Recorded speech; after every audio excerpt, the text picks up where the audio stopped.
मैं बिस्तर पर से उठा। अचानक छाती में दर्द होने लगा। मुझे हार्ट की तकलीफ तो नहीं है? ऐसे विचारों के साथ मैं आगे वाली बैठक के कमरे में गया। मैंने देखा कि मेरा पूरा परिवार मोबाइल में व्यस्त था। मैंने पत्नी को देखकर कहा, मेरी छाती में आज रोज से कुछ ज़्यादा दर्द हो रहा है। डॉक्टर को दिखा कर आता हूँ। हाँ, मगर संभल कर जाना।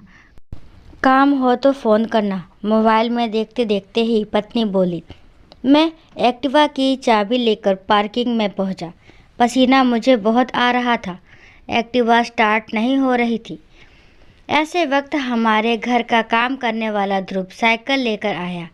साइकिल को ताला लगाते ही उसने मुझे सामने खड़ा देखा। क्यों साहब, एक्टिवा चालू नहीं हो रही है? मैंने कहा, नहीं। आपकी तबीयत ठीक नहीं लगती साहब। इतना पसीना क्यों आ रहा है? साहब, इस हालत में स्कूटी को किक नहीं मारते। मैं किक मारकर चालू कर देता हूँ। ध्रुव ने एक ही किक मारकर एक्टिवा चालू कर दिया। साथ ही पूछा, साहब अकेले जा रहे हो? मैंने कहा, हाँ। उसने कहा, ऐसी हालत में अकेले नहीं जाते। चलिए मेरे पीछे बैठ जाइए। मैंने कहा, तुम्हें एक्टिवा चलानी आती है? साहब, गाड़ी का भी लाइसेंस है। चिंता छोड़कर बैठ जाओ। पास ही एक अस्पताल में हम पहुँचे। ध्रुव दौड़कर अंदर गया और व्हील चेयर लेकर बाहर आया।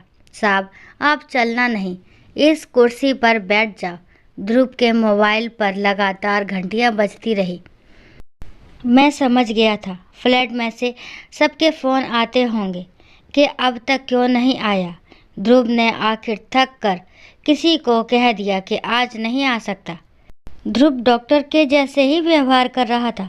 उसे बगैर बताए ही मालूम हो गया था कि साहब को हार्ट की तकलीफ़ है। लिफ्ट में से व्हील चेयर आईसीयू की तरफ लेकर गया। डॉक्टरों की टीम तो तैयार ही थी।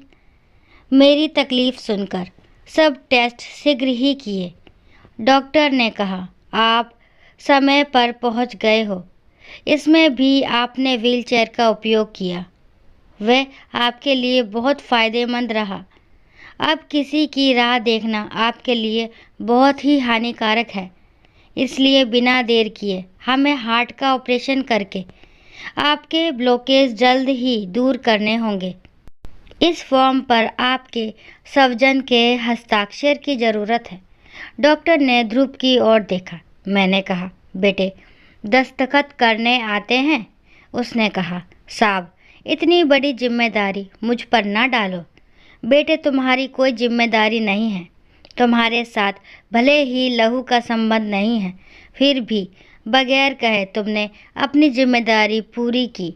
वह जिम्मेदारी हकीकत में मेरे परिवार की थी। एक और जिम्मेदारी पूरी कर दो बेटा।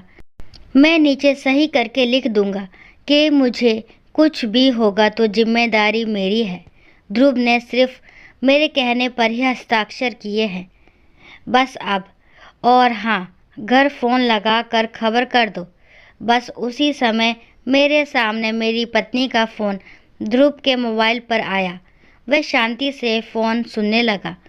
थोड़ी देर के बाद ध्रुव बोला, मैडम आपको पगार काटने का हो तो काटना, निकालने का हो तो निकाल देना, मगर अभी अस्पताल में ऑपरेशन शुरू होने के पहले पहुंच जाओ।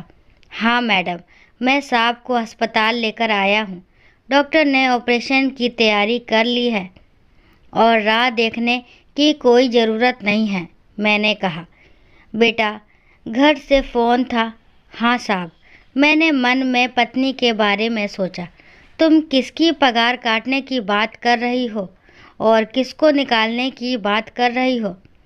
आंखों में आंसू के साथ ध्रुव के कंधे पर हाथ रखकर मैं बोला, बेटा चिंता नहीं करते, मैं एक संस्था में सेवाएं देता हूँ। वे बुज़ुर्ग लोगों को सहारा देते हैं। वहाँ तुम जैसे ही व्यक्तियों की ज़रूरत है। तुम्हारा काम बर्तन कपड़े धोने का नहीं है, तुम्हारा काम तो समाज सेवा का है। बेटा पगार मिलेगा, इसलिए चिंता बिल्कुल भी मत करना। ऑपरेशन के बाद मैं होश में आया। मेरे सामने मेरा पूरा परिवार नतमस्तक खड़ा था। मैं आंखों में आंसू लिए बोला, ध्रुव कहाँ है? पत्नी बोली, वो अभी ही छुट्टी लेकर गांव चला गया। कह रहा था कि उसके पिताजी हार्ट अटैक से गुजर गए हैं, 15 दिन के बाद फिर आएगा। अब मुझे समझ में आया कि उसको मेरे अंदर उसका बाप दिख रहा होगा। हे प्रभु, मुझे बचाकर आपने उसके बाप को उठा लिया। पूरा परिवार हाथ जोड़कर मूक नतमस्तक माफ़ी मांग रहा था। एक मोबाइल की लत एक व्यक्ति को अपने दिल से कितना दूर लेकर जाती है, वह परिवार देख रहा था। यही नहीं, मोबाइल आज घर घर कलह का कारण भी बन गया है।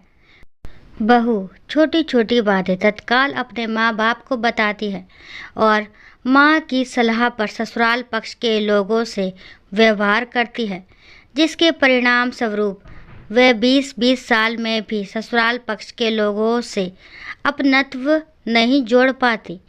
डॉक्टर ने आकर कहा, सबसे पहले ये बताइए ध्रुव भाई आपके क्या लगते हैं? मैंने कहा, डॉक्टर साहब, कुछ संबंधों के नाम या गहराई तक ना जाएं तो ही बेहतर होगा। उससे संबंध की गरिमा बनी रहेगी। बस मैं इतना ही कहूँगा कि वो आपात स्थिति में मेरे लिए एक फरिश्ता बनकर आया था। पिंटू बोला, हमको माफ़ कर दो पापा, जो फ़र्ज हमारा था वह ध्रुव ने पूरा किया। यह हमारे लिए शर्मनाक है। अब से ऐसी भूल भविष्य में कभी नहीं होगी पापा। बेटा, जवाबदारी और नसीहत सलाह लोगों को देने के लिए ही होती है। जब लेने की घड़ी आए तब लोग बगले झाँकते हैं या ऊपर नीचे हो जाते हैं। अब रही मोबाइल की बात, बेटे, एक निर्जीव खिलौने ने जीवित खिलौने को गुलाम बनाकर रख दिया है। अब समय आ गया है कि उसका मर्यादित उपयोग करना है, नहीं तो परिवार, समाज और राष्ट्र को उसके गंभीर परिणाम भुगतने पड़ेंगे और उसकी कीमत चुकाने के लिए तैयार रहना पड़ेगा। दोस्तों, आशा करती हूँ ये कहानी आपको ज़रूर पसंद आई होगी। अगर कहानी पसंद आती है तो प्लीज़ मेरे चैनल को लाइक, शेयर, सब्सक्राइब करना ना भूलें और इस कहानी के बारे में आपके क्या विचार है कमेंट बॉक्स में ज़रूर बताएं। कहानी को लास्ट तक सुनने के लिए थैंक यू। राम राम, राधे राधे।